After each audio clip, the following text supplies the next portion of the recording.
Hey everyone, my name is Vittoria, and I am an artist, painter, and poet who currently lives and works in Los Angeles, California.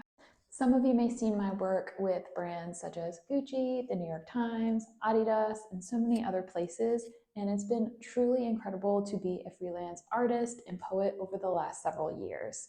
And the number one question I get, especially on social media, is how do you get started as a freelancer? So today I'm going to share 3 things that you could do simply and immediately to kind of get your career going and get yourself in that direction. But before we jump in, I want to say that there really is no wrong way to be a freelance artist. When I first started out, I worked full-time as a graphic designer and art director and did freelance on the side. And then when it felt right for me, I decided to quit my full-time job and start working as a freelancer full-time. Other artists I know just right out of high school or right out of college start working for themselves. Other artists that I know still work a full-time job and do freelance on the side. So again, there's just really no wrong way. You just have to know what's right for you. Step number 1 is to put a portfolio together. And I know that sounds easier said than done or sounds a bit obvious, but having a portfolio of your work that lives on a website is the best way to start to get your work out there. It's where you can point people to if you're meeting people in person. It's where you can link everyone to if you're posting on Instagram or TikTok.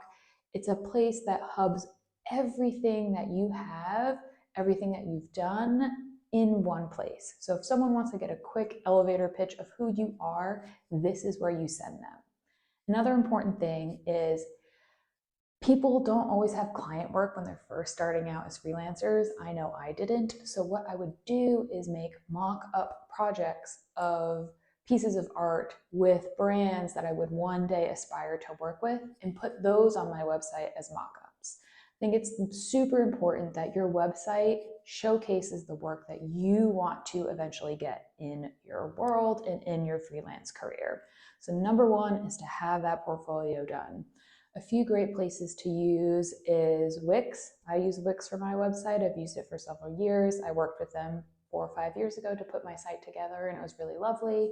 There are also places like Squarespace, and there are so many different free and paid options for you to kind of get that work up and out and into the world. Step number 2 is to start reaching out to brands that you love. And the first pushback I usually get when I tell other artists this is, I don't have a big social media following, no one knows who I am, and I'm here to say that it doesn't matter.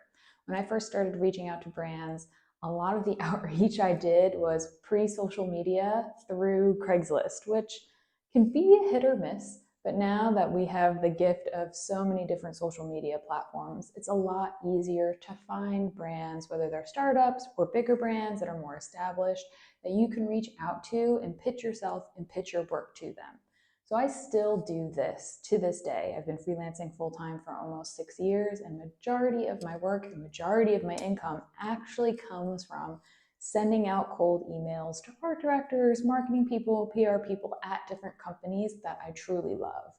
And the best part about it is they're not worried about your social media following. They're not worried about the work that you've done in the past. They're just looking to see if your current work is a fit for them.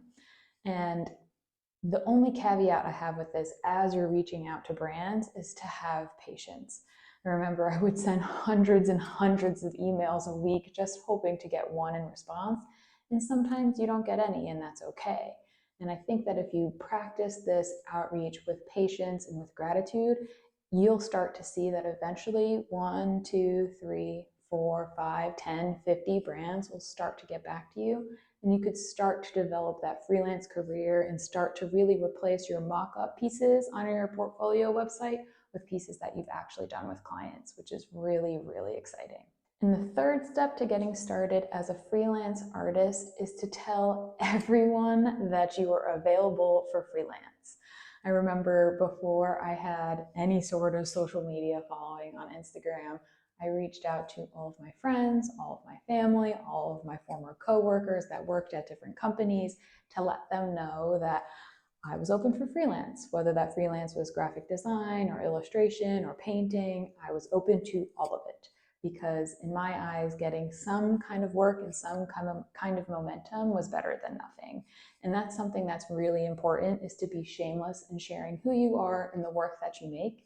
And it can be really hard. But even though putting your artwork out there and putting yourself out there can be really difficult, it is the best thing that you could do for yourself. Being open to new work, telling people, being vulnerable that you're entering into this new world professionally is so important, because eventually it'll start to come back to you. So I know there's a lot of how-tos and tips on how to become a freelance artist and how to get started, and it could definitely feel overwhelming. We could get into the aspects of social media metrics and how to deal with contracts and how to deal with freelance clients. But for now, the first 3 steps that you should take to putting yourself out there and getting yourself into a freelance career as an artist, whether you're an illustrator or designer, is to first have a portfolio website that showcases the work that you want to be making with clients.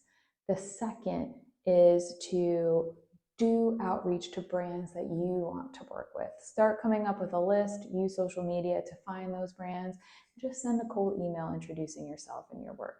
And the third tip is to share that you are available for freelance work to everyone, whether that's on social media, whether that's with family, friends, coworkers, whomever. You never know who might come back to you with a project. So hopefully these 3 tips are digestible and something that you could do within the immediate future to get the ball rolling on becoming a freelance artist.